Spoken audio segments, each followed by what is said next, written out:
এই যে আমরা সংসারে থাকি, একটা মায়ের কাছে প্রিয় কে? কে প্রিয় বলুন? তার সন্তান বা ছেলে। কথা বলুন, নালে ঘুম পেয়ে যাবে। তার ছেলে। আচ্ছা, ছেলের কাছে প্রিয় কে? মা, বউ। বউ ছেলের কাছে প্রিয় হলো তার গিন্নি বা বউ। কিন্তু বলুন, ওই যে মা ছেলেকে এত ভালোবাসে, ছেলে বউকে এত ভালোবাসে, কেউ কি কারো আপন? না, কেউ কারো আপন নয়। আপনারা স্বামী স্ত্রী আছেন, আপনি মরে গেলে আপনার স্বামী যাবে এখন? হ্যাঁ, বলে 2 মাস পরে ফের একটা বিয়ে করবে, তাই না? আস্তে আস্তে আস্তে একটা ছোট্ট গল্প মনে, গল্প একটা গল্প মনে পড়লো, আপনাদের জন্য বলি। ঘুম পাচ্ছে, আপনাদের গল্পটা শুনুন। এখন একটা রাজা ছিল। আস্তে আস্তে এই রাজা খুব ভালোবাসতো তার রানীকে। তার রাজামশাইয়ের কাছে একদিন এক গুরুদেব থাকতেন। সে বলল, রাজামশাই আপনার সব ভালো, কিন্তু একটা জিনিস খারাপ। কি? আপনি কোনোদিন ভগবানের নাম ধ্যান করেন না, কোনোদিন ভজন করেন না, ভগবানের চরণে যান না। আস্তে আস্তে আস্তে, ও মা শুনুন, একটু গল্পটা শুনুন। আপনি ভগবানের নাম ধ্যান করেন না, ভগবানের গল্প কথা বলেন না। যেই এই কথা বলেছে, রাজামশাই বলে, কি বললেন? কার নাম করতে? বলে, কেন ভগবানের ভজনা করতে। রাজামশাই গুরুদেবকে বলল, শুনুন তো, আমি যখন খেতে বসি তখন আমার আসনটাকে বিছিয়ে দেয় জানেন? বলে, কে? আমার রানী। চান করি যখন জলটাকে তুলে দেয় জানেন? রানী।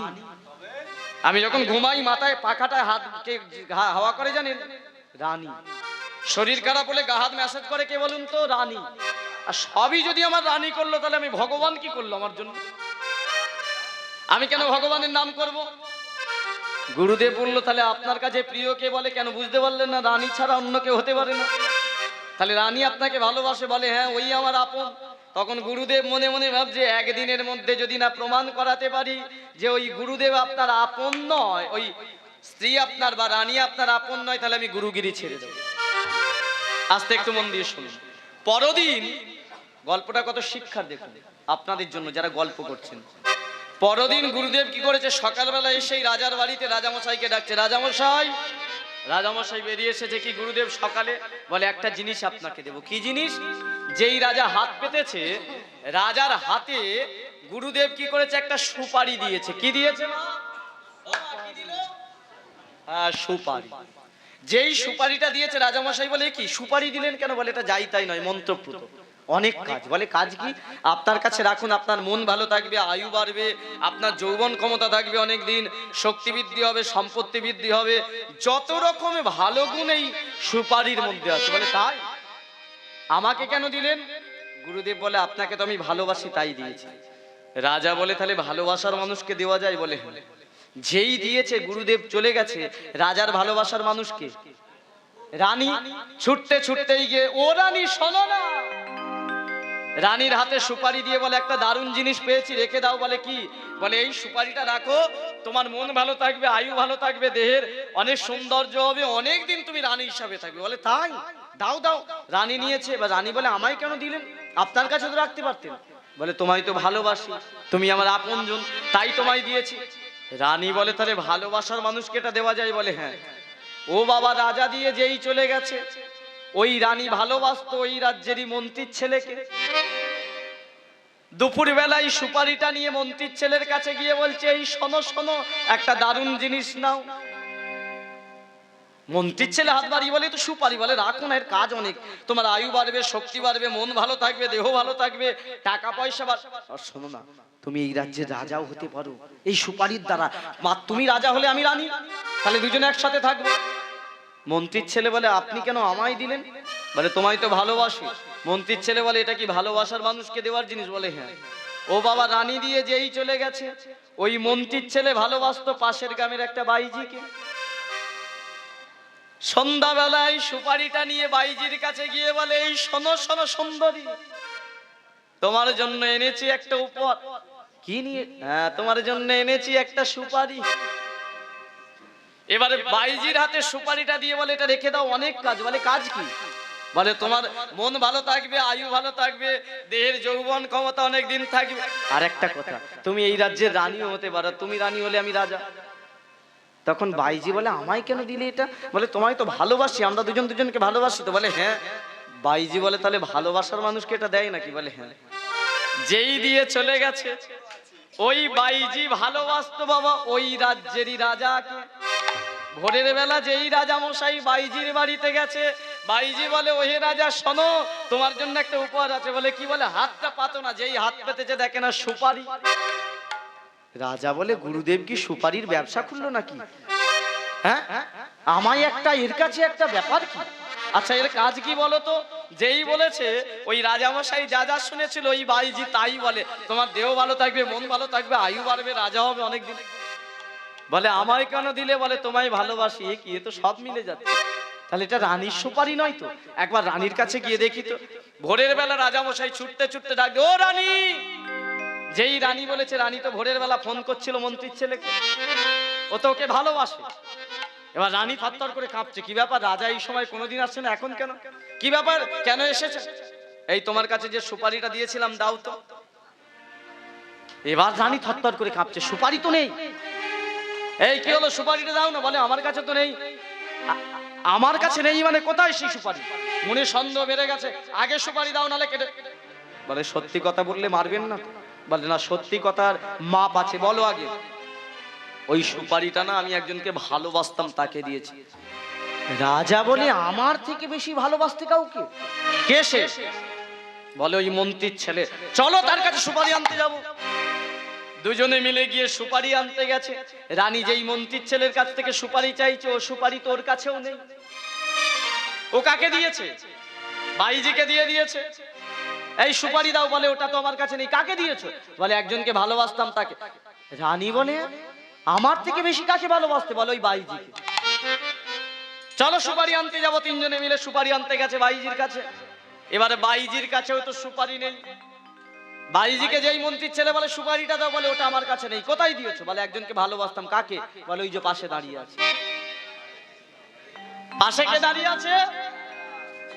রাজা মশাই তাহলে মনে মনে ভাবছে এটাই তাহলে সেই সুপারি। আরে যেই দেখলো সেই সুপারি, ছুটতে ছুটতে গুরুদেবের কাছে গিয়ে চরণ জড়িয়ে ধরে বলে, গুরুদেব সত্যিই তো যে রানীকে এতদিন আমি আপন ভাবতাম, যে আমার ভালোবাসার মানুষ, ও তো আমায় ভালোবাসে না। শোনো রানী, তুমি যাকে ভালোবাসো সেও তোমার ভালোবাসার মানুষ নয়। এই যে মন্ত্রীর ছেলে তোমাকেও রানী ভালোবাসে না। আর এই যে বাইজি তুমি যাকে ভাবো আমি ভালোবাসি, এটাও নয়। তাহলে এই পৃথিবীতে কেউ কারো আপন নয়। কোথায় পেলি পিতা মাতা,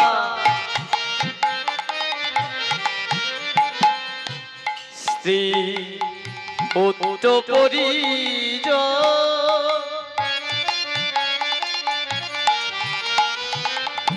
শেষের দিনে দয়াল ছাড়া কেউ নয় আপন।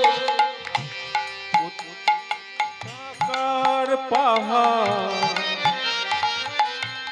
দালান কোঠা বাড়ি, এসবই যে তারি দেওয়া, কি বা আছে তোরি? ও তোর নিজের দেহ নিজের তো নয় রে, তোর নিজের দেহ নিজের তো নয় রে। আস্তে আস্তে। আচ্ছা এই যে আমাদের দেহটা, এটা আমাদের দেহ, এই দেহের প্রতি আমাদের অধিকার আছে? আছে কি? কি বলেন? আপনার গলার হারটা আপনার নয়? দিয়ে দিন তাহলে আমাকে সোনার হারটা। দেহের প্রতি আপনারই অধিকার আছে, কিন্তু না। শুনুন, যারা বড় বড় হাই তুলছেন বলে দিই, এই দেহের প্রতি আপনার অধিকার নেই, আমারও নেই। কেন? ধরে নিন আগামীকাল যদি আমার ম্যালেরিয়া হয় বা ডায়রিয়া হয় বা আপনাদের হলো, আমরা কোথায় ভর্তি হব? হসপিটাল বা নার্সিংহোমে ভর্তি হব। কার আন্ডারে? ডাক্তারের আন্ডারে। ডাক্তার কি করবেন? সেলাইন দেবেন, ইঞ্জেকশন দেবেন। আপনি যদি বলেন ডাক্তারবাবু আমার সেলাইন নিতে ভয় লাগে, ইঞ্জেকশন দেবেন না, ডাক্তার শুনবে? শুনবে? কি বলবে? যদি বাঁচতে চাও, যদি আমার কাছে থাকতে চাও, তাহলে সেলাইন ইঞ্জেকশন নিতে হবে। টাকা আপনার, দেহ আপনার, কিন্তু কার আন্ডারে চলে গেলেন? ডাক্তারের আন্ডারে। যতই বারণ করুন শুনবেন না। জেনে রাখুন এই পৃথিবীতে সব থেকে বড় ডাক্তার কে? হ্যাঁ, পেশেন্ট হলাম আমরা। দেখবেন আপনার বাড়ির দেয়ালে যেরকম লাইট বইয়ের সুইচ থাকে না, এক একটা সুইচ থাকে তো, ওই সুইচটা যখন অফ করেন লাইটটা জ্বলে, আবার যখন অন করে লাইটটা নিভে যায়, তাই তো? সবাই মাথা নাড়ে। এখন লাইট অফ করলে লাইট জ্বলে? কি কীর্তন শুনছেন বাবা? সুইচ অফ করলে লাইট নিভে যায়, আর সুইচ অন করলে লাইট জ্বলে। তাহলে ওই যে দেয়াল বোর্ডে ভগবানের সুইচ আছে আমাদের প্রত্যেকের, এখন অন আছে না অফ আছে? অন আছে বলে জেগে আছি, অফ হয়ে গেলে কোথায় যাব? ও তোর নিজের দেহ নিজের তো নয় রে, ও তোর নিজের দেহ নিজের তো নয় রে, ওই একদিন শ্মশানেতে শ্মশানেতে হবে ছাই। যারা বুঝলেন এই গানটির মানে, প্রত্যেকে দুই বাহু তুলুন, প্রত্যেকে আমার সাথে বলুন। বদন ভরে ডাক হরি হরি হরি বল। ডাকে পাগল মন আমার, বদন ভরে ডাক না রে তাকে, পাগল মন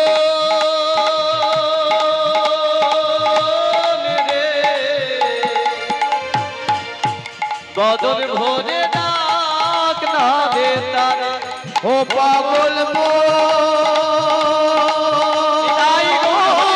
রে, বদন ভরে ডাক না রে তাকে, বদন ভরে ডাক না রে তাকে। বিদায় লইয়া গোবর্ধনে ভাবিল যে মোরে, ভাবিল যে মনে, এই জীবনে সঁপে দেব ওই কৃষ্ণেরই চরণে। এই জীবন আমি সঁপে দিব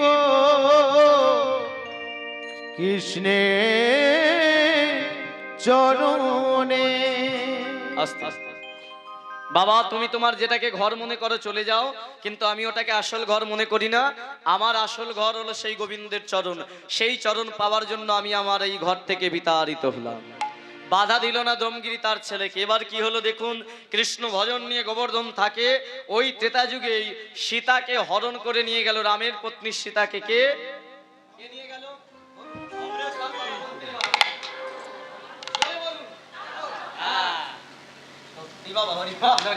কথা বলে না ওরা। অনেক পরিবাসর করেছি, কিন্তু আপনাদের মতো এত সুন্দর দেখি নাই কে। হ্যাঁ, এবার খিদে পেয়ে গেছে? আচ্ছা আচ্ছা আচ্ছা, ঠিক আছে, যাই হোক। আচ্ছা আচ্ছা, না কেন, 1 বছর কীর্তন হচ্ছে এখানে নাকি? কত বছর চলছে এটা? এখানে কত বছর কীর্তন চলছে? 120। বাবা, 141 বছরে যদি সাহস না হয় তাহলে কবে হবে বাবা? হ্যাঁ, আর কবে হবে? হ্যাঁ, এক্ষুনি আপনার ঘাট থেকে একটা বাটি চুরি হয়ে যাক না, সাহস কোথায় কত আছে বেরিয়ে পড়বে। মুখের কতটা জোর, পাড়ার এমন কোন বাড়ির বউ জানবে না যে ওই ঘাটে নামে। বলুন সত্যি কিনা? হরি বল হরি বল। যাই হোক, অপরাধ নেবেন না। কি হলো, গোবর্ধন কৃষ্ণ নাম নিয়ে থাকে, আর এদিকে সীতাকে হরণ করে নিয়ে গেল রাবণ। আর সীতা উদ্ধারের জন্য সিন্ধু নদীতে সেতু বন্ধনের প্রয়োজন হলো। রামচন্দ্র মনে মনে ভাবলো, আমার ওই ভক্তটাকে তো মানুষ রূপ দিয়েছি, আগের জন্মে ও ছিল পর্বত, তাহলে ওকে যদি শালবনির জঙ্গল থেকে শালবনির জঙ্গল থেকে আমি যদি নিয়ে এসে সিন্ধু নদীতে বসিয়ে দিতে পারি, তাহলে সেতু বন্ধনটা একবারই হয়ে যাবে। হবে, কিন্তু আনতে যাবে কে? এই যে কেউ আছেন, এই যে কি বলছি, রামচন্দ্র যেই আদেশ করেছে যে কেউ আছেন, আমার একটা আদেশ আছে, পালন করব। তা রামের সামনে একজন এসে দাঁড়িয়ে পড়লো। কে বলুন তো? রামের প্রিয় ভক্ত কে? বাঘ। এই তোকে দাঁড়াতে, তুই দাঁড়ালি কেন? ওকে দাঁড়াতে বলেছিলাম, যেই বলেছে হনুমান, উনি পালিয়ে যাচ্ছে। রামের প্রিয় ভক্ত কে? হনুমান তো। তবে শোন, হনুমান হওয়ার ভাগ্যের দরকার। ভাগ্যের দরকার না। সীতামা যেদিন সিঁদুর পড়ছিল, হনুমান জিজ্ঞাসা করলো, মা ওই রংটা পড়লে কি হয়? বলে তোর প্রভুর মঙ্গল হয়। পরের দিনই হনুমান এত সিঁদুর নিয়ে সে সর্বঙ্গে মেখেছে। আরে তুই পাগল হলি না কি? বলে না মা। তাহলে এত সিঁদুর মেখেছিস কেন? মা তুমি যদি মাথার ওইখানে এইটুকু দিলে প্রভুর এতটুকু মঙ্গল হয়, তাহলে আমি সর্বঙ্গ মাগলে কত মঙ্গল হবে, তাই না? তাহলে হনুমান হওয়ারও, হ্যাঁ, হনুমান এসে বলে প্রভু কি আদেশ আছে? গান ধর। সেইটাই, হরিবাসর থেকে যাবি না? প্রভু কি আদেশ আছে? বলে যা শালবনির জঙ্গলে যা, আমার এক ভক্ত আছে গোবর্ধন, কৃষ্ণ নাম করে, ওকে নিয়ে চলে আয়। এই সিন্ধু নদীতে পর্বত রূপে আমি বসিয়ে দিয়ে সেতু বন্ধন করে নেব। তবে শোন, ওখানে গিয়ে দেখবি তুই যেমন আমার নাম করিস, ওখানে আমারই নাম করছে, তবে অন্য নাম। তুই যেমন রাম নাম করিস, সে করে কি নাম? কৃষ্ণ নাম। অমনি সঙ্গে সঙ্গে গোবর্ধন শালবনির ওই সিন্ধু নদীর তীর থেকে চলেছে শালবনির জঙ্গলে। কাভি রামে বনকে, একটু উলুধ্বনি হোক জোরে জোরে। কাভি সামে বনকে চলিয়া প্রভুজি চলি আনা। চলেছে হনুমান। कभी राम बन के कभी स्वामी बन के चले आना, प्रभु जी चले आना। कभी रामे बनके कभी सामे बनके चली आना, प्रभु जी चली आना।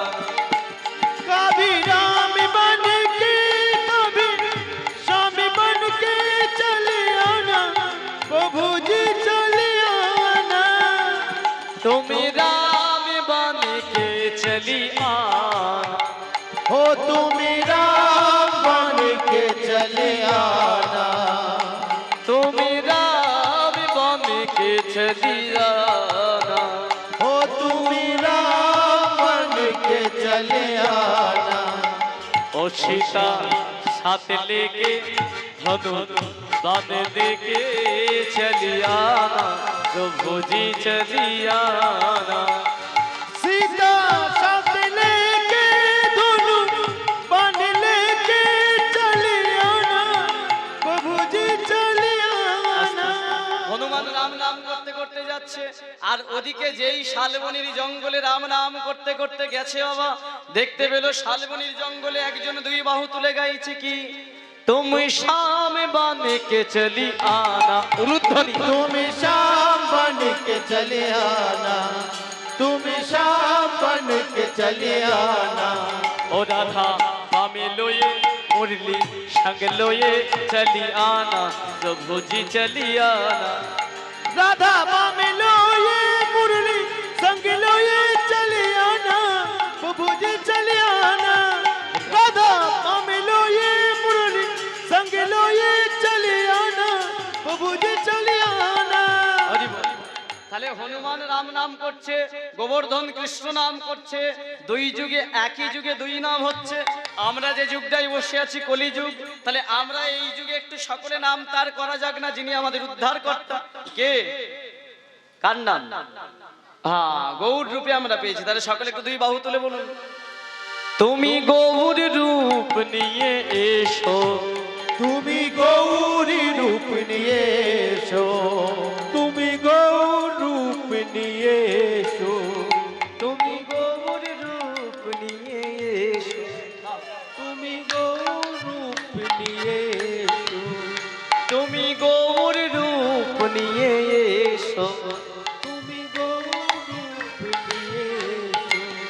দুটি বাহু তুলে মুখে হরি বলে চলে এসো, প্রভুজি চলে এসো। উলুধ্বনি। দুটি বাহু তুলে মুখে হরি বলে চলে এসো, প্রভু যে চলে এসো। দুটি বাহু তুলে মুখে হরি বলে চলে এসো, প্রভু যে চলে এসো। कभी राम बन के कभी शाम बन के चली आना, प्रभु जी चली आना। निताई गौर हरि हरि बोल। कभी शाम बन के चले आना, प्रभु जी चले आना। कभी राम बन के कभी शाम बन के चले आना, प्रभु जी चले आना। এই যে কে তুমি গো ওখানে? আর এই যে তোমায় বলছি ওই যে ওখানে তুই আবার লেজ দেখতে পেলি কোথায়? শালবনির জঙ্গলে গোবর্ধন যে কৃষ্ণ নাম করছে, হনুমান এসে বলে উঠল, এই গোবর্ধন শোন, তুই আমায় চিনবি না, আমি এসেছি প্রভুর আদেশ পেয়ে, তুই যার নাম করছিস সেই আমায় ডেকেছে। আমি প্রভুর আদেশ পেয়েছি? কি আদেশ? কে তুমি? বলে শোন, আমার নাম হনুমান, তোর ওই প্রভু আদেশ করেছে তুই সিন্ধু নদীর সেতু বন্ধনের কাজে লাগবি, চল আমার সাথে। যেই বলেছে গোবর্ধনের মনে আনন্দ, এতদিন পরে প্রভুর দর্শন হবে, কৃপা পাবো। গোবর্ধন কি করলেন, ওই হনুমানের কাঁধে করে শালবনির জঙ্গল থেকে সিন্ধু নদীর তীরে যেই এলো, ঘটে গেল একটা অঘটন। অঘটনটা কি?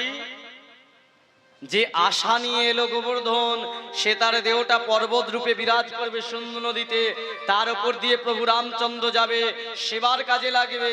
কিন্তু ওই শালবনির জঙ্গল থেকে আস্তে আস্তে যতটুকু সময় লেগেছে বাবা, ওই সময়ের মধ্যে যারা দূরদর্শনে রামায়ণ দেখেছেন, প্রভুর অজস্র ছোট ছোট ভক্ত সকলে মুখে করে হাতে করে পাথর নিয়ে সিন্ধু নদীর সেতু বন্ধন করে ফেলেছে। গোবর্ধন ভাবলো, তাহলে আমার কৃপা হবে না, তাহলে আমি প্রভুর চরণের সেবক হতে পারবো না। ছুটতে ছুটতে গিয়ে দেখলো যেখানে প্রভু রামচন্দ্র দাঁড়িয়ে আছে, এই তো আমার সেই প্রাণের প্রভু, এই তো আমার সেই সত্যের সেই প্রাণের আমার গোবিন্দ, সেই মুরারি। সঙ্গে সঙ্গে চরণে আচারকে পরে চরণ দুটো হাত দিয়ে জড়ো করে জড়িয়ে ধরলেন গোবর্ধন। চরণ ধরিয়া আজি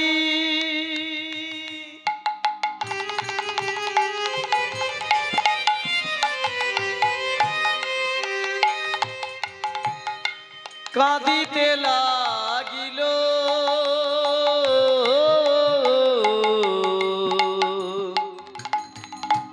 চরণ ধরিয়া আজি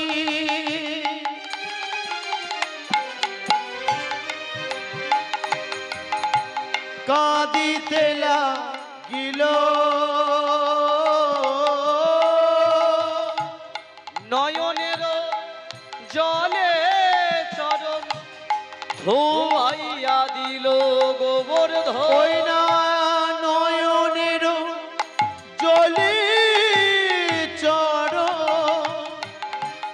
ধুয়াইয়া দিল,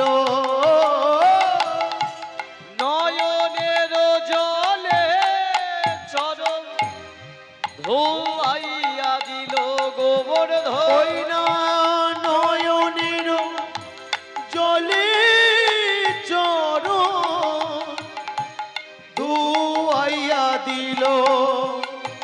বলে কৃপা করো কৃপা সিন্ধু, তুমি কৃপা করো কৃপা সিন্ধু, তুমি দিনের দয়াল দীনবন্ধু, তুমি কৃপা করো কৃপা সিন্ধু, তুমি দিনের দয়াল দীনবন্ধু, তুমি কৃপা করো কৃপা সিন্ধু।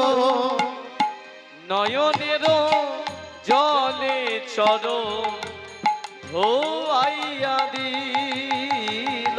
ওই না নয়নের জলে চরণ ধুয়ায়ে দিল। চরণ সেবা না করতে পেরে গোবর্ধন প্রভুর চরণের দুটো জড়িয়ে ধরে অজর ধরায় কাঁদতে কাঁদতে নয়নের জলে চরণ দিয়ে ধুয়ে দে। প্রভু কি অপরাধ করে ফেললাম, তোমার আদেশ পেয়ে এলাম এখানে, তুমিই তো কথা দিয়েছিলে যে তোমার চরণ সেবায় কাজে লাগবো, আমার এই দেহের ওপর দিয়ে তুমি হেঁটে যাবে, পর্বতে ডুব দেবে আমার দেহতে, তাহলে কেন আমি তোমার চরণ সেবা করতে পারি? শোনো প্রভু, আমি নিশ্চয়ই এই জীবনে কোনো অপরাধ করে ফেলেছি, তাই আমি আমার এই অপরাধ যুক্ত দেহ নিয়ে, যে দেহ তোমার চরণ সেবায় কাজে লাগলো না, এই দেহটাকে আমি ওই সিন্ধু নদীর জলে বিসর্জন দেব।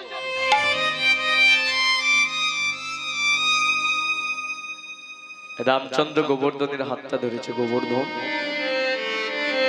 দেহ বিসর্জন দিবি মানে?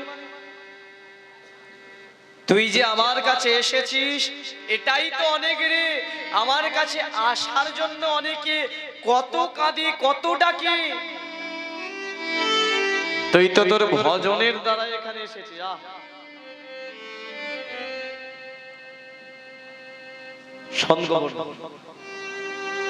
আমার কৃপা এত সহজে পাওয়া যায় না, আমার কৃপা পেতে গেলে কষ্ট করতে হয়।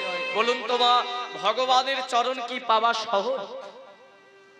গোবর্ধন সেবা করতে পারিনি, কাঁদছে।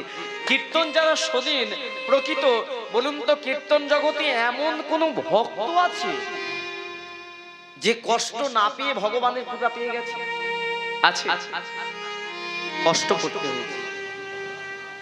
3 ঘন্টা এখানে বসে হরিনাম শুনতে কি বিরক্ত লাগছে, পাওয়া যায় না কৃপা। শুধু ভাবতে হয় যে যারা ভগবানের চরণ পেয়েছে কত কৃপা করে কত কষ্ট পেয়েছে। ভাবুন না প্রহ্লাদের কথা, কি করেনি ছেলেটা? পাহাড় থেকে তার বাবা ছুঁড়ে ফেলে দিয়েছে, হাতির পদতলে ফেলেছে, সাপের বিষ খাইয়েছে, কারাগারে রেখেছে, তাতেও যখন হয়নি দেহটাকে আগুনে পর্যন্ত ফেলে দিয়েছে, তাই না? সব থেকে আশ্চর্যের বিষয়, আজকে আমার মতো জেনারেশনের ছেলেরা বা আপনারা এই মায়েরা কিছু প্রহ্লাদকে মনে রেখেছেন। ধ্রুবর কথা চিন্তা করুন, কত কষ্ট করেছে। সুধান্যের কথা চিন্তা করুন, কত কষ্ট করেছে।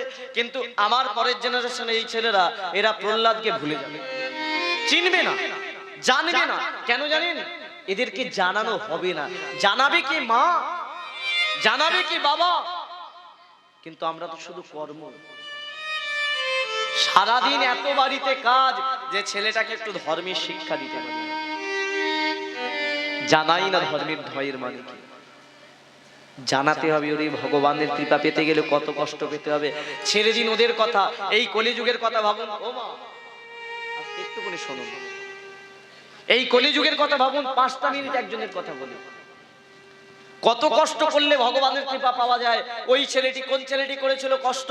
না, যে মুসলমান ঘরে জন্মগ্রহণ করেছিল, কৃষ্ণ নাম করতে বলে 22টা বাজারে 22টা দিন তাকে বেতের আঘাত সহ্য করতে হয়েছিল। কে বলুন তো? জব হরিদাস। হরিদাসের কষ্ট কতটা শুনলেন? 5 মিনিট শুনুন, কতটা কষ্ট করলে ভগবানের কৃপা পাওয়া যায়। গৌরহরির কৃপা পেয়েছিল কিন্তু কষ্ট সহ্য করতে হয়েছিল। আপনাদের চরণে আমি অনেক ভাবে বলে পারিনি। এই হরিদাস কৃষ্ণ নাম করতে বলে কাজীর দরবারে বিচার হলো। বিচারে রায় কি হলো? ওর মুখ থেকে কৃষ্ণ নাম ছাড়ানোর জন্য 22টা বাজারে 22 দিন বেত্রাঘাত করো। গাছে বাঁধা হলো, 22 দিন বেত্রাঘাত হলো, তাতেও মূল্য না। 22 দিনের মাথায় প্রহরীরা এসে বলে উঠলো, হ্যারে তোর শরীরে কি আছে জানি না, তুই মরছিস না কেন? সেদিন সে বলেছিল আমিও জানি না, কিন্তু তুই না মরলে তো আমাদের মেরে ফেলে। এত কষ্ট সহ্য করছিস ওই নামটার জন্য, তাহলে এক কাজ কর না, তোরা আমার জন্য তোরা কেন মরবি?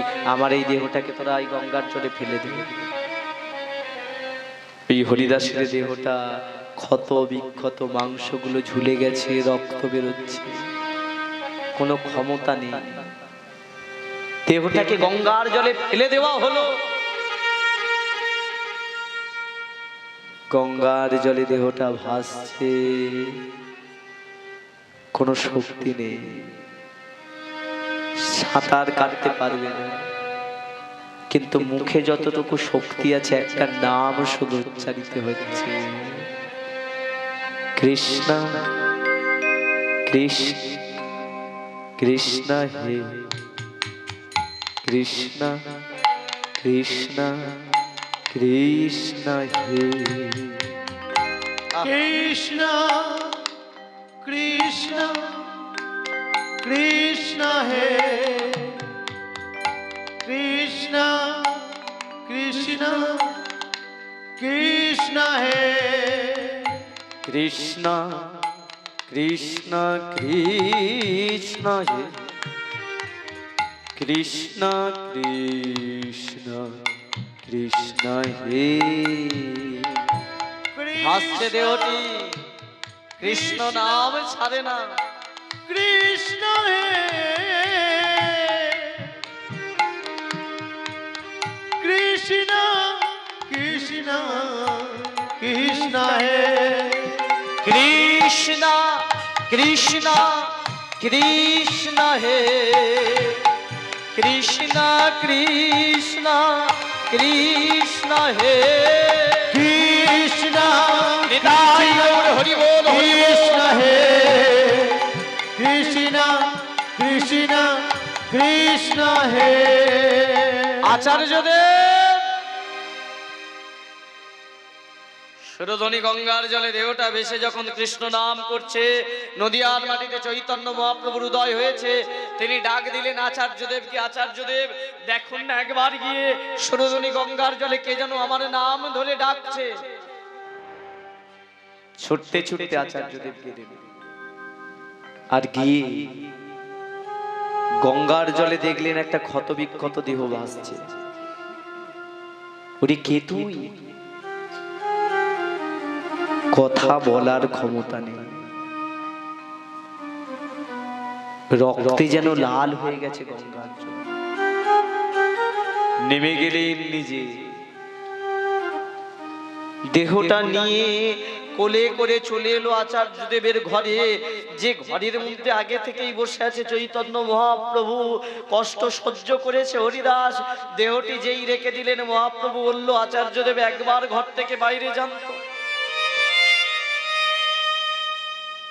যেই বাবা বাইরে বেরিয়ে গেলেন, আচার্যদেব দরজাটা দিয়ে দিলেন মহাপ্রভু।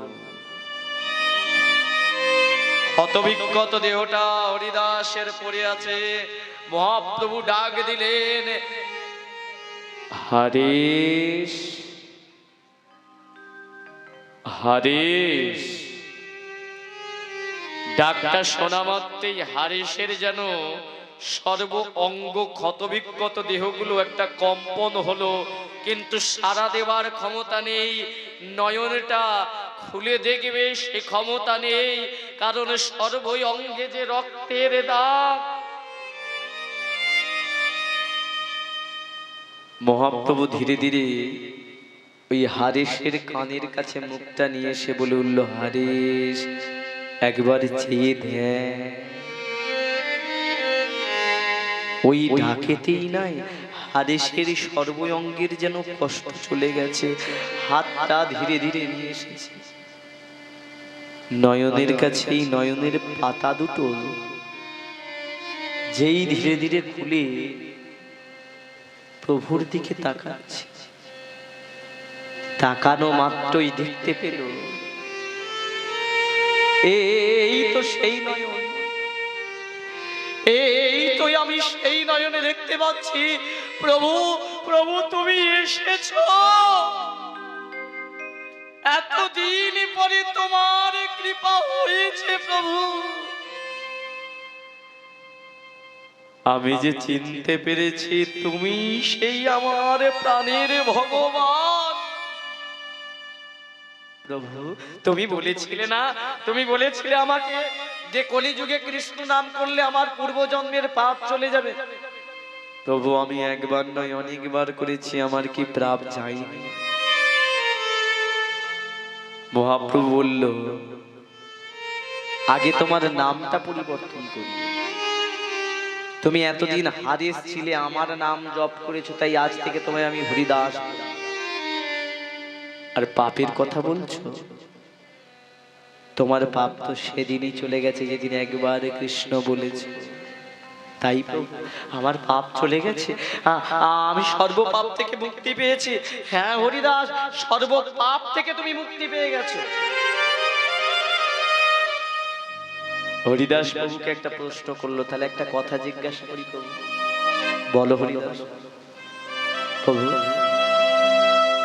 ওরা যেভাবে আমায় মারছিল না, ওরা আমি একজনকে যদি একদিনে মারে সে মরে যাবে, বলতে পারো প্রভু কি কারণে, কিসের জন্য, কি ভাবে আমি 22 দিন জীবিত ছিলাম, কি করি আমার এই দেহটা গঙ্গার জলে ভেসে এলো? আমি যে সাঁতার তো কাটিনি। প্রভু বলল, হরিদাস, এই প্রশ্ন তুমি করছো আমাকে? তুমি জানো না কি করে তুমি জীবিত ছিলে, কে তোমায় জীবিত রেখেছিল? যে এই কথা বলেছে, হরিদাস বলে উঠল, প্রভু তাহলে একেবারে কৃপা করে আপনি আমার সম্মুখে দাঁড়ান। মহাপ্রভু বুঝতে পেরে গেছে হরিদাস কি বলতে চাইছে। দেখতে চাও হরিদাস? তুমি দেখতে চাও? ধীরে ধীরে মহাপ্রভু হরিদাসের সামনে এসেছে। আর সামনে যে এসে দাঁড়িয়েছে, শুধু হরিদাস বলল, প্রভু একবার গায়ের বসনটা সরান। যেই সরিয়েছে বাবা, হরিদাস দেখতে পাচ্ছে যতই আঘাত তার শরীরে, তার 3 গুণে আঘাত মহাপ্রভুর শরীরে। প্রভু, ও হে প্রভু হে, তুমি সর্বই আঘাত তাহলে তুমি নিয়েছো। তুমি দয়াময়, তুমি সকলে আঘাত সহ্য করেছো প্রভু। তুমি করুণাময়, তাই তো আমি মনে মনে ভাবি, কেন ছিলাম আমি জীবিত? তুমি ভক্তের শত শত আঘাত তুমি সয়েছ, তুমি পতিত পাব গৌর হরি। প্রভু, তুমি তাহলে সবাই আঘাত নিয়েছো আমার, সর্বই আঘাতের কাণ্ড। শোনো, তুমি যেহেতু আমাকে জীবিত রেখেছো, তুমি আমার আঘাত নিয়েছো। কেন নিলে এই আঘাত? মহাপ্রভু বললেন, হরিদাস, ওরা তো তোমাকে মারেনি, ওরা তো মেরেছে তোমার বদনের নামটাকে।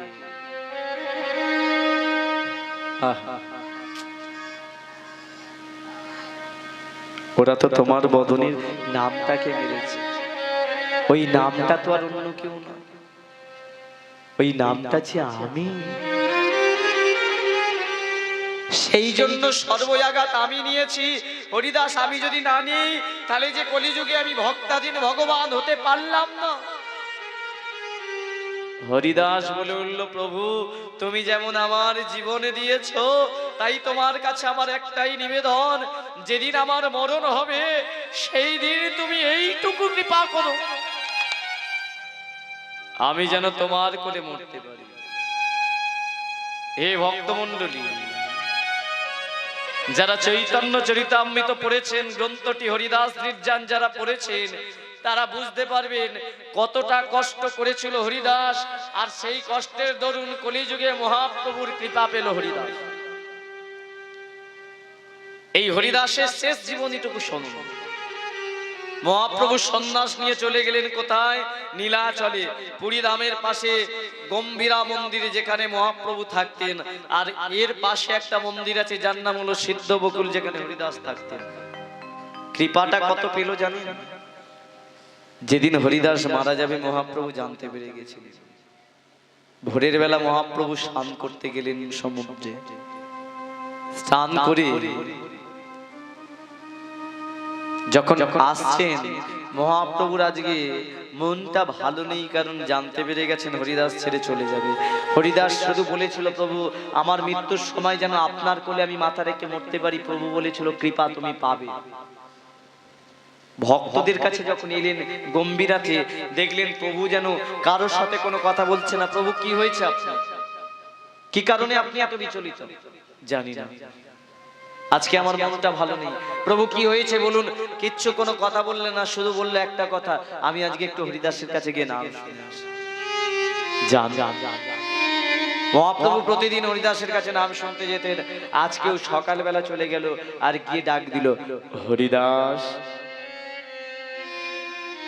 যেই বলেছে হরিদাস, নামাচার্য বসে বসে নাম করছিলেন। প্রভুর কণ্ঠটা শুনে ঘর থেকে একটা আসন নিয়ে এলেন। প্রভু, আপনি এই সকালবেলা কোনোদিন তো আসেননি, আজকে কেন এলেন? কেন হরিদাস তোমার কাছে আসতে নেই? হরিদাস জানে না যে কিছুক্ষণ পরে তার মৃত্যু হতে পারে, কিছুক্ষণ পরে সে চলে যাবে। হরিদাস নিজেই জানে না। হরিদাসের কাছে প্রভু অপলক দৃষ্টিতে তাকিয়ে আছে হরিদাসের দিকে। আসনটা নিয়ে সে বসিয়ে দিয়ে বলে উঠল, প্রভু বসুন না। প্রভু আমার বসে আছে, নয়নের কোণ দিয়ে জল বেরোচ্ছে। প্রভু এত কাঁদছেন কেন? হরিদাস, কেন কাঁদছি?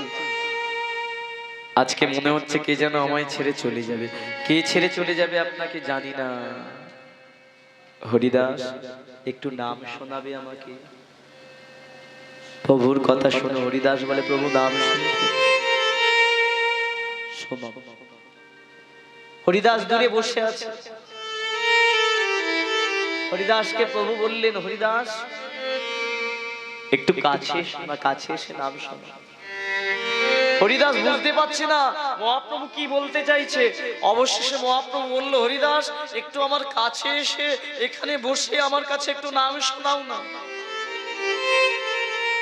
হরিদাস এবার বুঝতে পারলো যে মহাপ্রভু কি বলতে চাইছে। এ যেন ডাকার মধ্যে একটা আলাদা ডাক। ধীরে ধীরে হরিদাস কাছে চলে এলেন।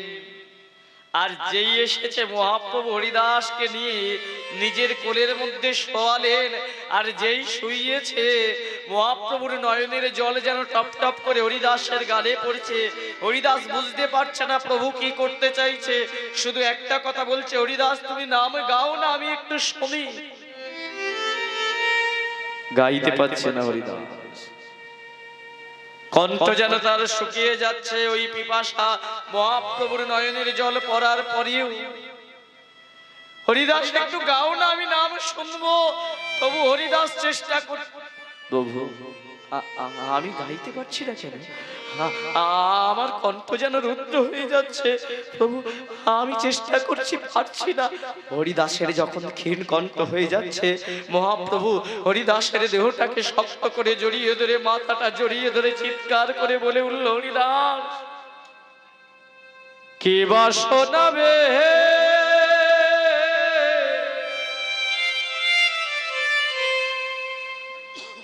এই কৃষ্ণ নাম,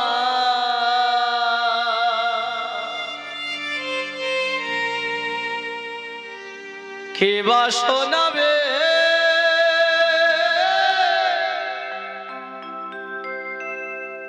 এই হরিনাম। গাও না হরিদাস। কে বা শোনাবে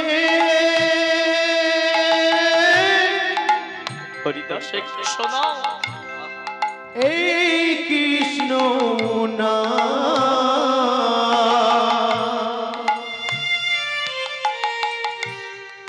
কে বা শোনাবে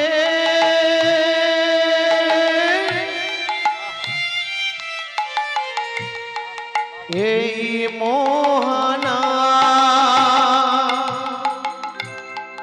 কে বা শোনাবে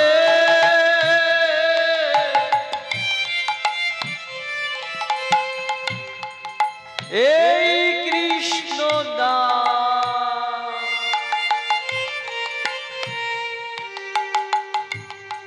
কে বা শোনাবে এই হরিনাম। গাও হরিনাম। কে বা শোনাবে গানা হরিদাস একটু শোনো। এই কৃষ্ণ নাম,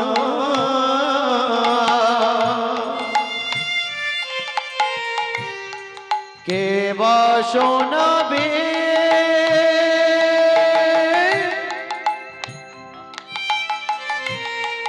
এই মোহনা, যেই নাম প্রাণের প্রাণ, ও যে না আমার প্রাণেরও প্রাণ যেই নাম প্রাণের প্রাণ ও যে না আমার প্রাণেরও প্রাণ ভক্তরা ওই নামে রাখে গো মা। যে নাম আমার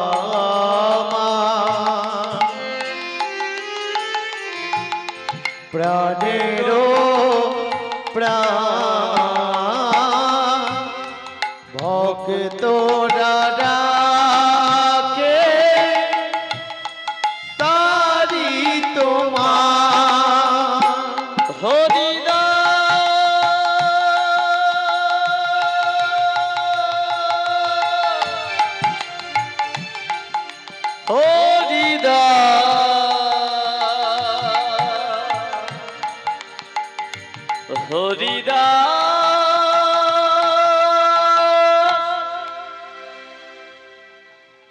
হরিদাস হরিদাস হরিদাস হরিদাস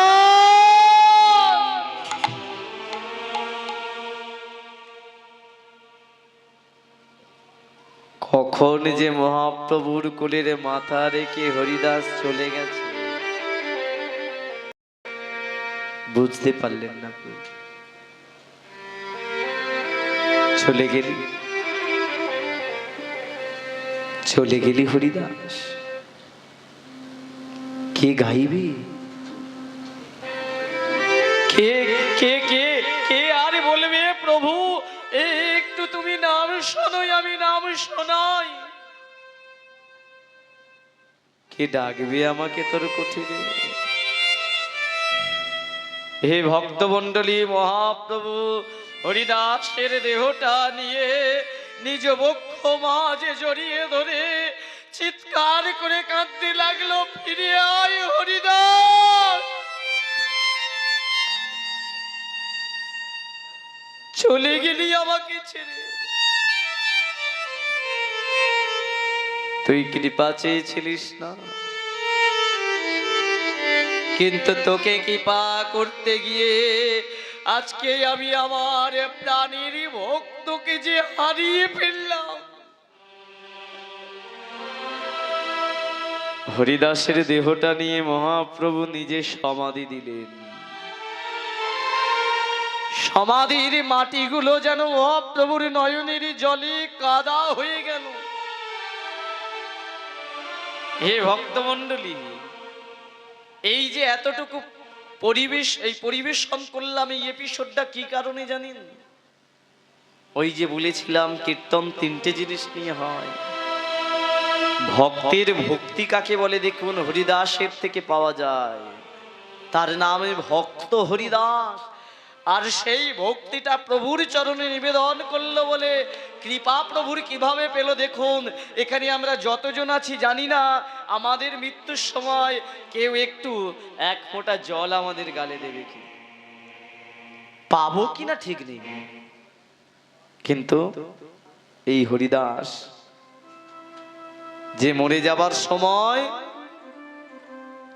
মহাপ্রভুর নয়নের জল টপ টপ করে পড়লো তার গালে। এত বড় কৃপা হতে পারে,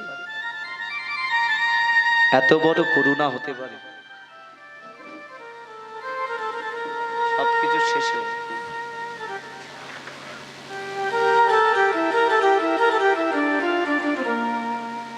এত বড় কৃপাই কলিযুগে হতে পারে না।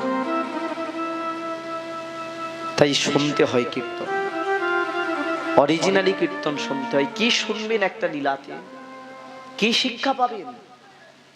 ভক্তগুলোর ভক্তির প্রকাশ কেমন সেগুলো শিখুন।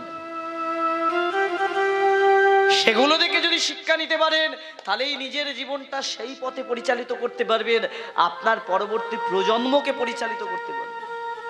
ওরে লক্ষ লক্ষ বার হরিদাস নাম করেছে, আমরা করতে পারবো না, কিন্তু পারি তো।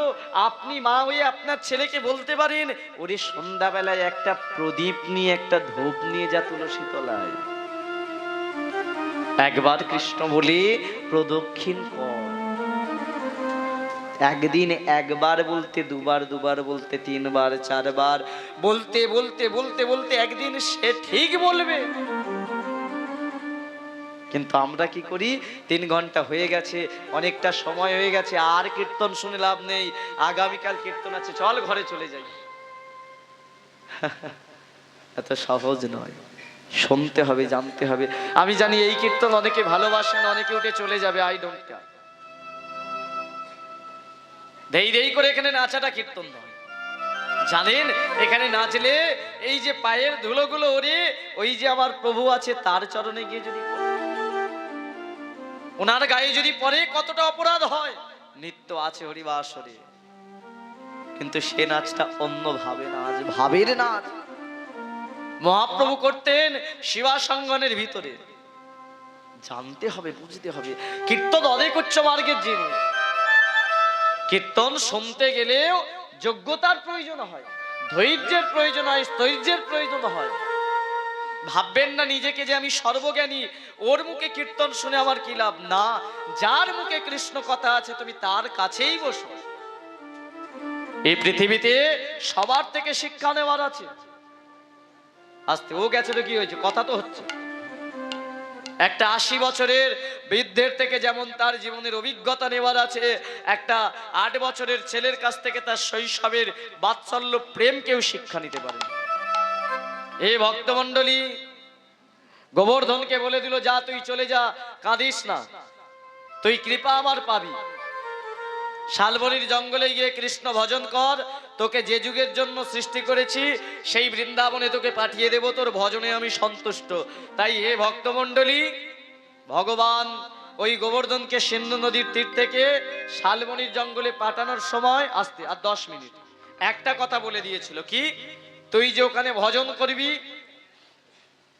একদিন দেখবি এক মুনিকে পাঠাবো, আর সেই মুনির দ্বারাই তুই বৃন্দাবনে চলে যাবি। হে ভক্তমণ্ডলী, গোবর্ধন শালবনির জঙ্গলে চলে এলো, আর শালবনির জঙ্গলে চলে এসে মহা আনন্দে কৃষ্ণ ভজন শুরু করলো।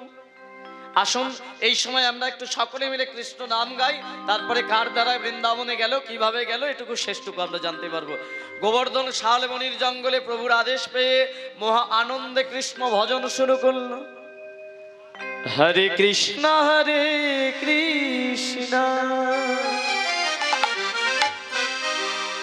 কৃষ্ণ কৃষ্ণ হরে হরে, হরে রাম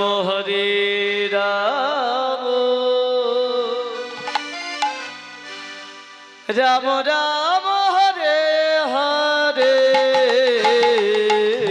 কৃষ্ণ হরে কৃষ্ণ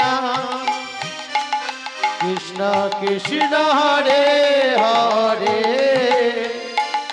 হরে রাম রাম রাম রাম হরে হরে। হরে কৃষ্ণ হরি বল, কৃষ্ণ কৃষ্ণ হরে হরে, হরে রাম রাম রাম রাম হরে হরে। হরে কৃষ্ণ কৃষ্ণ কৃষ্ণ হরে হরে, হরে রাম রাম রাম রাম হরে হরে। হরে কৃষ্ণ কৃষ্ণ কৃষ্ণ হরে হরে। সকলে গান। হরে রাম হরি বল। রাম রাম হরে হরে। হরে কৃষ্ণ কৃষ্ণ কৃষ্ণ হরে হরে বলুন হরে রাম বাবা বাবা হরে রাম অতি সুন্দর রাম রাম হরে হরে। আস্তে এবার সকলে দুই বাহু তুলুন, প্রত্যেকে দুই বাহু তুলে একসাথে গাইব হরে কৃষ্ণ কৃষ্ণ কৃষ্ণ কৃষ্ণ হরে হরে হরে রাম রাম রাম রাম হরে হরে হরে কৃষ্ণ হরি বল। কৃষ্ণ কৃষ্ণ হরে হরে হরে হরে রাম রাম রাম হরে গৌর হরি হরি হরি বল। হরে কৃষ্ণ কৃষ্ণ কৃষ্ণ কৃষ্ণ হরে হরে হরে রাম রাম রাম রাম হরে হরে। এই গোবর্ধন হে ভক্তমণ্ডলী, যে এইভাবে কৃষ্ণ নাম করছে, গোবর্ধনের কাছে একজন এলো। কে এলো? এক মুনি, যার নাম হলো পুলস্ত। কি নাম বললাম? এই পুলস্ত কে ছিল না? আকাশে যে আমরা সপ্তর্ষি মণ্ডল দেখি, এই সপ্তর্ষি মণ্ডল 7টা ঋষির নাম নিয়ে, 7খানা ঋষি বিরাজ করে। তার মধ্যে একটা ঋষি যার নাম পুলস্ত। কেন এলো সে না? ভগবান রামচন্দ্র পুলস্ত মুনিকে স্বপ্ন দিয়ে বলে উঠল, রে মুনিবর পুলস্ত, তুই আমার নাম করিস, এতে সন্তুষ্ট। যদি কোনো কৃষ্ণ ভক্ত নিয়ে তীর্থ ভ্রমণ করতে পারিস, তীর্থ ভ্রমণের শেষে তোকে সাক্ষাৎ আমি দর্শন দেব। এবার দেখুন ভগবানের প্ল্যান। আস্তে আস্তে হরিবল হরিবল। যেই পুলস্ত মুনিকে স্বপ্ন দিয়েছে, পুলস্ত মুনি জানে এই এলাকায় কৃষ্ণ ভক্ত একটাই আছে, সেটাকে গোবর্ধন। আর যেই বাবা গোবর্ধনের কাছে গেছে, এই গোবর্ধন তুই আমার সাথে তীর্থ ভ্রমণ করবি। মায়েরা শেষ প্রশ্নটা শুনুন, গোবর্ধন কিভাবে বৃন্দাবনে গেল শেষটুকু শুনতে হবে আমাদের। যেই বলেছে তীর্থ ভ্রমণ করবি, গোবর্ধন বলে উঠল, শুনুন মুনিবর, আমি তীর্থে যেতে পারি, বলুন কোন কোন তীর্থে আপনি আমায় নিয়ে যাবেন। তখন ওই পুলস্ত মুনি বলে উঠল, আমি গয়া যাব, কাশী যাব, মথুরা যাব, আর সবার শেষে বৃন্দাবনে যাব। আমি যাব মুনিবর। যেই বলেছে গয়া কাশী মথুরা বৃন্দাবন যাব, অমনি গোবর্ধন বলে আপনার সাথে আমি যাব। কেন? ওই যে গোবর্ধনকে রামচন্দ্র বলে দিয়েছিল না, বৃন্দাবনে যেতে গেলে ছলে বলে কৌশলে চলে যাবে, একটা মুনিকে পাঠাবো। ভেবে নিল এটাই সেই মুনি। তবে শুনুন মুনিবর, 3টে শর্ত আছে আপনার সাথে যেতে পারি। কি? প্রথম শর্ত হলো আমি পায়ে হেঁটে যাব না, কাঁধে করে যাব। পুলস্ত মুনি বলে তাই হবে, তোকে কাঁধে করে নিয়ে যাব। দ্বিতীয় শর্ত কি না? আমি মানুষের রূপ ত্যাগ করে পর্বত হয়ে যাব। হে ভক্তমণ্ডলী, আমরা কেউ মানুষের রূপ ত্যাগ করতে চাই? মরতে চাই কেউ? কিন্তু গোবর্ধন মানুষের রূপ ত্যাগ করে পর্বত হতে চাইলো। কেন? কিসের জন্য? কারণ একটাই, তার মনের ইচ্ছে একটা, কি? তীর্থ ভ্রমণ করতে যাব। কি কারণে তীর্থ ভ্রমণের ইচ্ছে? মানে আসল উদ্দেশ্য কি? তীর্থ ভ্রমণে কি করতে যাওয়া হয়? ঠিকই বলেছে। আমরা পুরীতে যাই কি করতে? সমুদ্রের ঢেউ আর হোটেলের বিরিয়ানি খেতে। নবদ্বীপে গেলে চাবির রিং, মালা, হাতের এই সব কিনতে যাই। আর বৃন্দাবনে গেলে দেখবেন পাঞ্জাবি, ছেলের গামছা, মেয়ের কাপড়, ঘটি, বাটি কিনতেই শেষ। আচ্ছা, এগুলো কি আসল উদ্দেশ্য তীর্থ ভ্রমণের? তীর্থ ভ্রমণের আসল উদ্দেশ্য কি? যেটা কেনার সেটা কেনা হয় না, সেটা কি? ভক্তি। কেন কেনা হয় না? আমরা মানুষ, মানুষের চাহিদা কিন্তু প্রচুর। প্রচুর নয়, গরমের সময় আমাদের কি কি লাগে? হ্যাঁ, শীতের সময় কি লাগে? কি লাগে গো? শীতে কম্বল। আবার দেখবেন বর্ষাকালে খিদে পেলে খাবার। খাবার, আর ঘুম পেলে, হ্যাঁ ঘুম পেলে বিছানা লাগে। তাহলে আমরা মানুষ, এত চাহিদা। এই চাহিদার জন্য আসল তীর্থ হয় না। কিন্তু গোবর্ধন ভাবলো, আমি যদি পর্বত হয়ে যাই, আমার একটাই চাহিদা হবে কৃষ্ণ চরণ পাওয়া। তাই সে কি করলো? দ্বিতীয়বারের জন্য বললো, আমি পর্বতের রূপ হব। বলে তাই হয়। তৃতীয় শর্ত কি? কাঁধে করে নিয়ে যেতে যেতে যদি কোনো স্থানে নামিয়ে রাখো, তাহলে আর আমি ওই স্থান থেকে বাড়ি ফিরবো না। পুলস্ত মুনি বলে ঠিক আছে তুই কাঁধে উঠ, উঠলে সব শর্ত ভুলে যাবি। এবার পুলস্ত মুনির কথা অনুযায়ী গোবর্ধন কি করলো, কাঁধে ওঠার আগে তার ওই পর্বতরূপী দেহটা 3 ভাগে ভাগ করলো। 3 ভাগ মানে ধরে নিন যদি 60 কেজি হয় 20 2 ভাগ ওজন কৃষ্ণ নামে কমিয়ে নিল, 40 কেজি কমে গেল, আর 20 কেজি একটুকুনি হালকা হলো। পুলস্ত মুনি কি করলেন, কাঁধে, আরে এইটুকু জিনিস পারবো না, ওইখান থেকেই 4 তীর্থ ভ্রমণ করছে, গয়া, কাশী, মথুরা, বৃন্দাবন। চলুন সকলে মিলে আমরা একসাথে যাই। কাঁধে লইয়ে গোবর্ধন উলুধ্বনি তীর্থ করেন ভ্রমণ, কাঁধে হরি বল। গোবর্ধন তীর্থ করেন ভ্রমণ, কাঁধে লয়ে গোবর্ধন তীর্থ করেন গমন। যে তালটায় বাজাচ্ছিস কালকে সকাল পর্যন্ত বৃন্দাবন লাগবে, 5 মিনিটে শেষ করতে হবে। নিন, আচ্ছা চলুন একটু উলুধ্বনি করুন, একটু তাড়াতাড়ি আমরা যাই গোবর্ধনকে নিয়ে এক এক তীর্থে।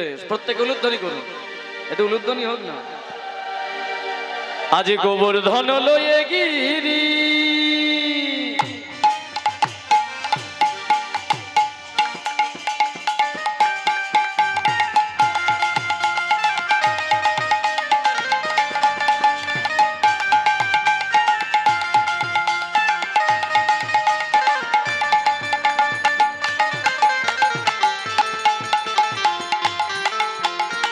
তাই গৌর হরি হরি বল।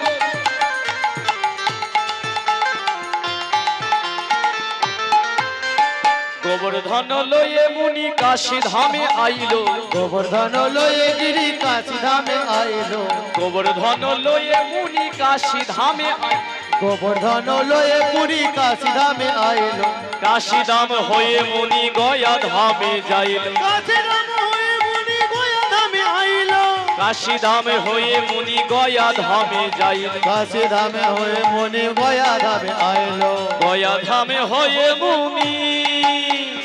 উলুধ্বনি উলুধ্বনি হরি বল।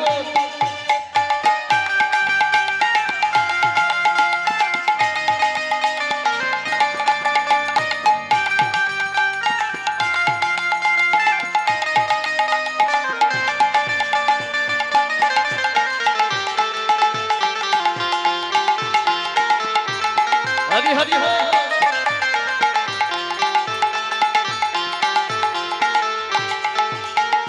কাশী ধাম হয়ে মুনি মথুরাতে আইল, কাশী ধাম হয়ে মুনি মথুরাতে আইলো, কাশী ধাম হয়ে মুনি মথুরাতে আইলো, মথুরা হয়ে মুনি বৃন্দাবনে আইল, মথুরায় হয়ে মুনি বৃন্দাবনে আইলো, মথুরা হয়ে মুনি বৃন্দাবনে আইল, মথুরায় হয়ে মুনি বৃন্দাবনে আইলো, বৃন্দাবনে আসি গিরির ভার নাশ।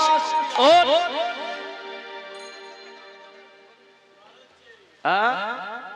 জল তো এবার রক্ষা করবে গোবর্ধন একটু আস্তে আস্তে। হরিবল হরিবল। যাই হোক, তা কি হলো, যেই বৃন্দাবনের মাটিতে এলো গোবর্ধন তার দেহের ওজনটা বাড়িয়ে দিল, আর পুলস্ত মুনি কি করলেন, রাখি দিলা গোবর্ধনে করি পূর্ণ মন, ওইটা রাখে দিল গোবর্ধন করি পূর্ণ মন, কাঁধে লইয়ে গোবর্ধন এলো মধুর বৃন্দাবন, কাঁধে লইয়ে নিতাই গৌর হরিবল হরিবল। বৃন্দাবন, কাঁধে লইয়ে গোবর্ধন এলো মধুর বৃন্দাবন। प्रेम से बोलो वृंदावन धाम की জয় वृंदावन धाम की জয় वृंदावन धाम की জয়। বড্ড খিদে পেয়ে গেছে, আমার নয়। আরে পুলস্ত মুনির অনেক দিন ধরে কাঁধে করে গোবর্ধনকে নিয়ে ঘুরছে, বৃন্দাবনে আসতে আর ভার সহ্য করতে পারলো না। এবার ভারটা সহ্য করবে কি করে? ধরে নিন আপনি মাথায় করে 20 কেজি নিয়ে যাচ্ছেন, ওটা যদি অলৌকিক ভাবে 60 কেজি হয়ে যায় কি করবেন? ফেলে দেবেন না? পুলস্ত মুনি ফেলে দিয়ে ভাবলো দীর্ঘদিন স্নান করিনি, শৌচ করিনি, তাই শরীরের ক্ষমতা কমে গেছে। তুলসী পত্র ভক্ষণ করে যমুনায় স্নান করে যেই গোবর্ধনকে ডাকতে যাবে, ওই বৃন্দাবনের মাটিতে ছোট্ট পর্বত থেকে বিশাল হয়েছে, আর বিশাল হয়ে ভিতর থেকে বলে উঠল, মুনিবর ভুলে গেছেন দ্বিতীয় শর্তের কথা? তৃতীয় শর্ত কি ছিল? যেখানে নামিয়ে রাখবেন, আমি আরে ঘরে যাব না, আমি আর ঘরে যাব না, আর ঘরে যাব আমি আরে ঘরে যাব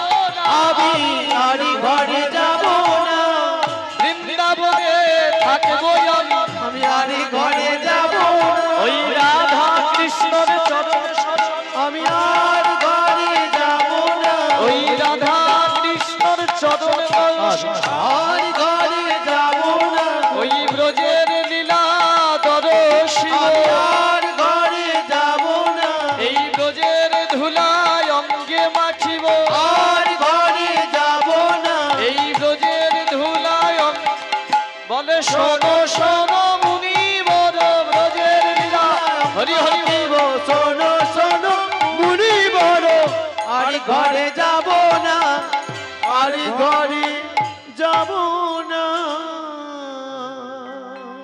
সেই বলেছে মুনিবর তৃতীয় শর্তের কথা ভুলে গেলেন। তখন পুলস্ত মুনি রেগে গিয়ে বলল, রে গোবর্ধন, তোর জন্য আমার কৃষ্ণ দর্শন হলো না, অভিশাপ করলাম তোর এই দেহ কৃষ্ণ চরণ পাওয়ার আগে ক্ষয়ে বিলীন হয়ে যাবে। তখন গোবর্ধন বলল, মুনিবর আপনি যে আমাকে অভিশাপ দিলেন শুনুন, আমি আমার নিজের ইচ্ছায় আসিনি। আপনাকে যেমন ভগবান স্বপ্নাদেশ করে পাঠিয়েছে, আমাকেও ভগবান রামচন্দ্র বলেছে কোন কৃষ্ণ ভক্তের দ্বারা বৃন্দাবনে চলে যেতে, কারণ আমার গহ্বরে তারা প্রেমলীলা করবে। তাই ফিরিয়ে নিন অভিশাপ। হে ভক্তমণ্ডলী, পুলস্ত মুনি বুঝতে পারলো তার ভুলের কথা, আর বুঝতে পেরে মনে মনে ভাবলো না না, অভিশাপ দিয়ে ভুল করেছি, ভগবান যে আমাকে দিয়ে এত বড় লীলা করাবে বুঝতে পারিনি।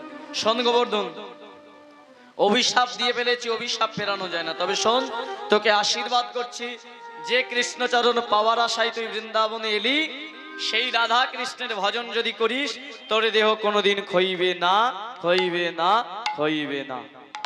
তাই হে ভক্তমণ্ডলী, আজও পর্যন্ত অভিশপ্ত দেহ নিয়ে বৃন্দাবনে গিরি গোবর্ধন রয়ে গেল। তাহলে বুঝতে পারলেন গিরি গোবর্ধনের সৃষ্টি কোথা থেকে হয়েছিল, কিভাবে দ্বিতীয় জন্মটা হলো, তৃতীয় জন্মে কিভাবে বৃন্দাবনের মাটিতে এলো। শেষ প্রশ্ন আজকে শুনুন, এই গিরি গোবর্ধনকে ভগবান কবে পূজা করেছিলেন? ভগবান আসার হাজার হাজার বছর আগে গিরি গোবর্ধন এসে ভগবানের নাম করতেন। বৃন্দাবনের সকলে গরু বাছুর মাধ্য পর্বতের গহ্বরে ভগবান দেখলেন যে এরা দেবতা হিসাবে কেউ জানে না গোবর্ধনকে, তাই আমায় প্রকাশ করাতে হবে। দেবরাজ ইন্দ্রের পূজা যেদিন হচ্ছিল, সেই পূজা বন্ধ করে গিরি গোবর্ধনের পূজা করলেন ভগবান। আর এটা সহ্য করতে পারল না দেবরাজ ইন্দ্র। গিরি গোবর্ধন দেবতা সকলকে প্রচার করালেন কিভাবে না, পর্বতের ভিতর থেকে গিরি গোবর্ধন বেরিয়ে এসে পূজা নিয়েছিল ভগবানের কথা অনুযায়ী। আর তখন দেবরাজের অহংকার হলো, আবর্ত সংবর্ত পুষ্কর্দন চারজনকে ডাকলেন, মেঘ বজ্রপাত বৃষ্টি তুফান দিয়ে ভরিয়ে দিলেন ব্রজবাসীর ঘর বাড়ি ভেঙে গেল। সকলে কৃষ্ণের কাছে এসে বলে উঠল, রে কানাই তুই রক্ষা কর। তখন কানাই বলল, আজকে তোমাদের রক্ষা করবে কে? ওই গিরি গোবর্ধন। হে ভক্তমণ্ডলী, গিরি গোবর্ধনকে ভগবান বললেন, ওরে দাপর যুগে তুই আমার কৃপা পাসনি বলে সমুদ্র ওই সিন্ধু নদীতে দেহ বিসর্জন দিতে গেছিলিস, আজকে তুই সকলের সেবা করতে পারবি। তোর ওই স্থান থেকে তোর দেহ নিয়ে উঠে যা, আমার কনিষ্ঠঙ্গুলিতে বস। যেমন ভাবে পুলস্ত মুনির কাঁধে তোর দেহের ওজন কমিয়ে রেখেছিলিস, কৃষ্ণ নাম করে কমিয়ে আমার কনিষ্ঠঙ্গুলিতে বস। তোর এই গহ্বরে 7 দিন সকলে রক্ষা পাবে। হে ভক্তমণ্ডলী, সকলে 7 দিন রয়ে গেলেন। আর দেবরাজ ইন্দ্র এসে তার অহংকার চূর্ণ করলেন ভগবানকে দর্শন করে, এ তো আমার প্রাণের ভগবান দাপর যুগে এসেছে বলে জানি না। তাই ওই অহংকার চূর্ণ হওয়ার পরে মিলন হলো। আর এখানটা একটা জিনিস জেনে রাখুন, এই যে 7 দিন গিরি গোবর্ধন ভগবান ধারণ করেছিল, ভগবান শ্রীকৃষ্ণ একদিনে 8 বার খেতেন, সেবা নিতেন। তাই 7 দিন কোনো সেবা নেননি, 27-56 বার ভগবান সেবার বাকি ছিল। বৃন্দাবনের ব্রজবাসীরা বৃষ্টি বজ্রপাত থেমে যেতে 56 রকম ব্যঞ্জনাদি রন্ধন করে কৃষ্ণের সেবা দিয়েছিল গোবর্ধনের পাদদেশে। সেই দিন থেকেই মর্তের মাটিতে 56 রকম ব্যঞ্জনাদি রন্ধন করে অন্নকূট মহোৎসব বা নরনারায়ণ সেবা বা ভক্ত সেবার প্রচলন শুরু হলো মর্তের মাটিতে। তাহলে বুঝতে পারলেন লীলাটি ক্লিয়ার হলো? সকলের মনে থাকবে তো? আচ্ছা, এবার বলুন গিরি গোবর্ধন কোন যুগে সৃষ্টি হয়েছিল? সত্যযুগের শেষ সময়। একজন শুনেছে, এবার আপনি বলবেন না, এই দিকটা বলবেন। কোন সাগরের তীরে হয়েছিল বলবেন? কি শুনলেন? এটাই শোনার পরীক্ষা, বসে কোনো লাভ নেই। আগামী দিনও কীর্তন হবে, কেন বসবো এখানে যদি আমি শুনে না মনে রাখতে পারবো? আমি তো গল্পের মতো করে বললাম, ক্ষীরোদ সাগরের কূলে। কোথা থেকে সৃষ্টি হয়েছিল? রাধারানীর। শুনেছেন কিন্তু ভয়ে বলছেন না। আপনারা এত কম কথা বলেন, বলার মতন না। এই কম কথা বললে অনেক জায়গায় অসুবিধা আছে, ঠিকঠাক ভাবে বলবেন, হরিবল হরিবল। যাই হোক, রাধারানীর নয়নের জল থেকে। তারপরে দ্বিতীয় জন্মটা হলো কোথায়? শ্রীলঙ্কায় শালবনির জঙ্গলে দ্রোমগিরির পুত্ররূপে মানব রূপ পেল। রামচন্দ্রের আদেশে শালবনির জঙ্গলে চলে এলো, পুলস্ত মুনির দ্বারাই কাঁধে করে শ্রীধাম বৃন্দাবনে আজ রয়ে গেল। তারপরে শেষটুকু শুনলেন, ভগবান কেন গিরি গোবর্ধন ধারণ করলেন। তাহলে এই লীলা থেকে কি শিক্ষা পেলেন, কেন পরিবেশন করলাম? শুধু এটুকু জানবেন, গোবর্ধন যেমন তার দেহটাকে পর্বতের রূপ নিয়ে কৃষ্ণের সেবায় কাজে লাগালেন, আমরা যারা আছি আমাদের দেহটাও কিন্তু পর্বতের সমান, ঠিক না ভুল? বলবে আমরা পর্বত কোথায়, হাত পা নিয়ে তো এসেছি, খেতে পাই ঘুমাতে পাই, আমরা আবার পর্বত? আমরাও পর্বতের সমান। কিভাবে? কালকে যদি বাই চান্স আমার দেহটা প্যারালাইসিস হয়, তাই না? যারা প্যারালাইসিস হয়ে পড়ে আছে তাদের দেহটা পর্বতের মতো নয়, যেখানে পড়ে আছে ওখানেই থাকবে। কেউ যদি সরায় সরবে, কেউ যদি খেতে দেয় খেবে, কেউ যদি কৃপা করে তবে সে তাকে ধরলে হাঁটতে পারবে। আমাদের প্রত্যেকটা দেহ পর্বতের মতো, তাই এই দেহটা নিয়ে আগে গোবিন্দ সেবা করুন। একটা কারখানায় অনেক কর্মচারী কাজ করে, মালিক একজন হয়। কর্মচারী ভালো কাজ করলে মালিক তার মাইনে বাড়ায়, কমায় না কোনোদিন। সময় দিয়ে যে কর্মচারী কাজ করে তার প্রমোশন দেয়। আমরা সকলে কর্মচারী, মালিক ভগবান। ভালো কাজ করলে প্রমোশন হবে, খারাপ কাজ করলে ডিমোশন। এই সোনার দেহ পেয়েছেন, সোনার অঙ্গ পাবেন, এই একদিন পুরে ছাই হয়ে যাবে। একটা গান দিয়ে লীলাটি আজকে সমাপ্ত করব, অনেকক্ষণ হয়েছে। তাই প্রত্যেকের চরণে নিবেদন, ভালো থাকবেন, সুস্থ থাকবেন। শুধু এই গানটা থেকে শিক্ষা নিয়ে প্রত্যেকে বাড়ি যাবেন। সত্যি আমরা এসেছি, চলে যাব। ও তোর সোনার অঙ্গ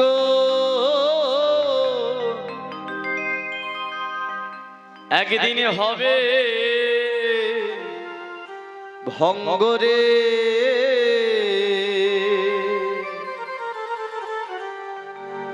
ও তুই যেদিন পুরে হবি ছাই,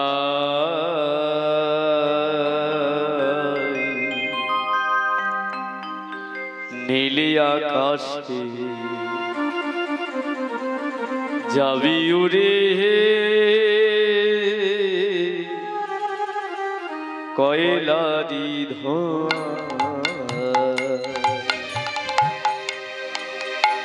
সেদিন নীল আকাশে যাবি উড়ে, কয়লারি ধোঁয়া। সেদিন নীল আকাশে যাবি উড়ে, কয়লারি ধোঁয়া। ও তোর সোনার অঙ্গ একদিন হবে ভঙ্গরে, ও তুই যেদিন পুরে হবি ছাই, নীল আকাশে যাবি উড়ে, কয়লারি ধোঁয়া। সেদিন নীল আকাশে যাবি উড়ে, কয়লারি ধোঁয়া। সেদিন জ্বালবে অঙ্গ খুঁচে খুঁচে, মারবে বাড়ি হারের গিঠে রে, জ্বালবে অঙ্গ খুঁচে খুঁচে, মারবে বাড়ি হাড়ের গিটে রে। আচ্ছা, এখানে কতজন মরা দেখেছেন? একটু হাত তুলুন। সবাই দেখেছেন। আচ্ছা, মরা পুরানো কতজন দেখেছেন? সকলে দেখেছেন। এবার বলুন তো আস্তে আস্তে কি কারণে প্রশ্নটা করলাম। আচ্ছা, আমাদের সনাতন ধর্মে মরে যাওয়ার পরে কি সকলকে পোড়ানো হয়? ভেবে দেখেছেন কোনোদিন সকলকে পোড়ানো হয়? না। কাদের পোড়ানো হয়, কাদের পোড়ানো হয় না জেনে নিন। যারা দেখবেন সারা জনম কৃষ্ণ নাম করলো, তিলক সেবা করলো, নামাবলী পড়লো, তুলসী মালা পড়লো, জপের মালা রয়ে গেল, এরা কিন্তু শুদ্ধ বস্ত্র যারা পরিধান করলো, এদের মরে যাবার পরে পোড়ানো হয় না। যারা বৈষ্ণব ধর্মে দীক্ষিত এদের কি করা হয়, মরে যাওয়ার পরে ওই দেহটাকে চন্দনের ফোঁটা দিয়ে সাজানো হয়, শুদ্ধ বস্ত্র পরানো হয়, সুন্দর করে স্নানাদি করিয়ে নামাবলী গায়ে দিয়ে একটা জপের মালা দিয়ে মাটির নিচে কি করা হয়, সমাধি দেওয়া হয়।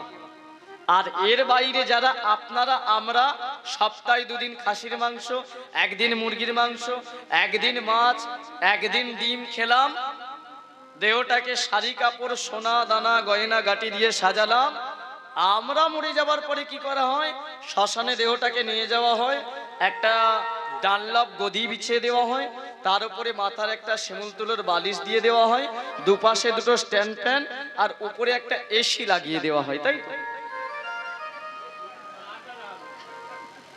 এগুলো করা হয় তো। ভাগ্য যদি ভালো থাকে একটা খিরিস কাঠ জুটবে।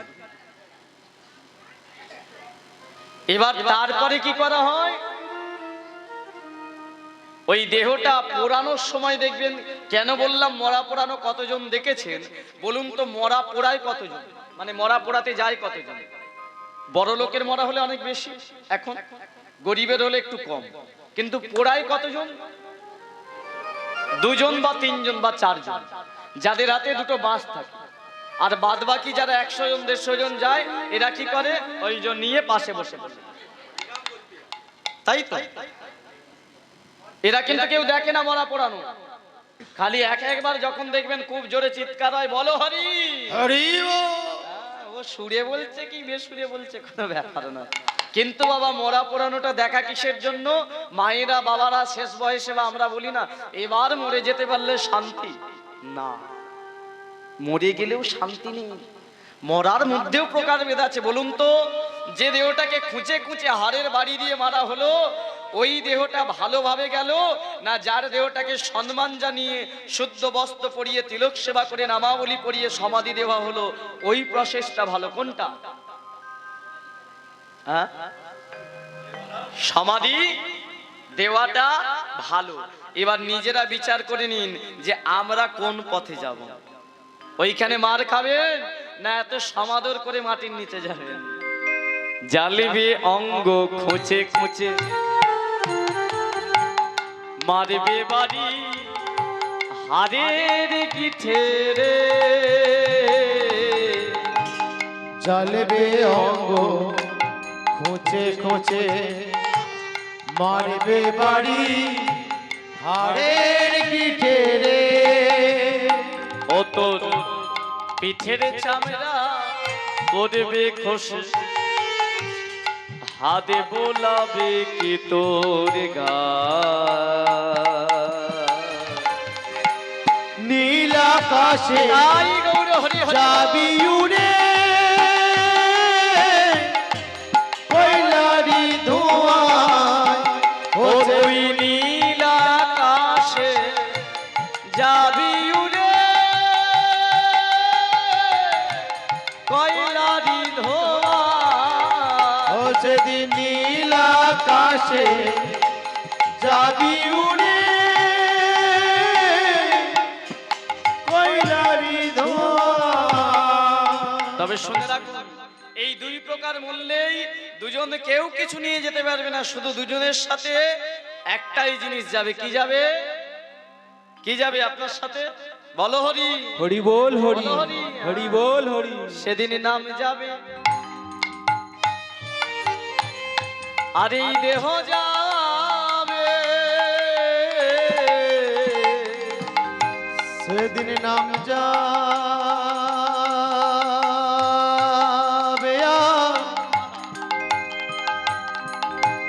দেহ যাবে, এই ভবের মাঝে সবে পরে রবে, সেদিন নাম যাবে, আর এই দেহ যাবে, আমাদের ভবের মাঝে তাই গৌর হরি বল হরি বল। সবে পরে রবে,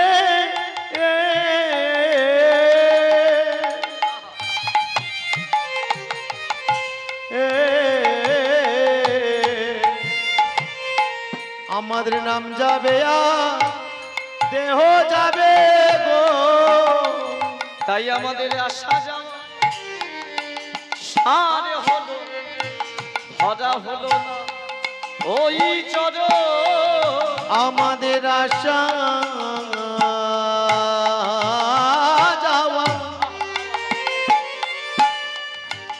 সার হলো ভরা হলো না তার শ্রীচর। এই মিছে মায়াই আবদ্ধ হলো ভজনা হলো ওই না ওই না মিছে মায়ায় আবদ্ধ হলো ধরা হলো না তার শ্রীচর। তাই সময় থাকতে তোমরা বদনে ভজ একেবারে ভজ ভজ শ্রী হরির চরণ। ওই না সময় থাকতে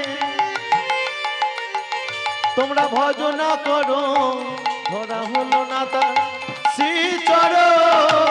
সময় থাকতে বদ একেবারে বলো সবে শ্রী হরি। সময় থাকতে হরি হরি বলো শ্রী হরি সময় থাকতে ভজনা করো বদনে ভরে শ্রী হরি। সময় চলিয়া যায় নদীর স্রোতের প্রায় ঘড়ির কাঁটা বলে দুটো। যাই হোক হরিবল হরিবল, ভালো থাকবেন, সুস্থ থাকবেন, সকলের অন্তর মাঝে কৃষ্ণ প্রেম ভক্তি কামনা করি। যদি ভুল বলি ক্ষমা করবেন। এই অধমকে আপনাদের চরণ ধুলি নিয়ে যেন আমাদের কীর্তন জীবন আরো এগোতে পারে এই আশীর্বাদ করুন। সকলে উঠে দাঁড়িয়ে প্রত্যেকে আশীর্বাদ কামনা নিয়ে আশীর্বাদ চরণ ধুলি নিয়ে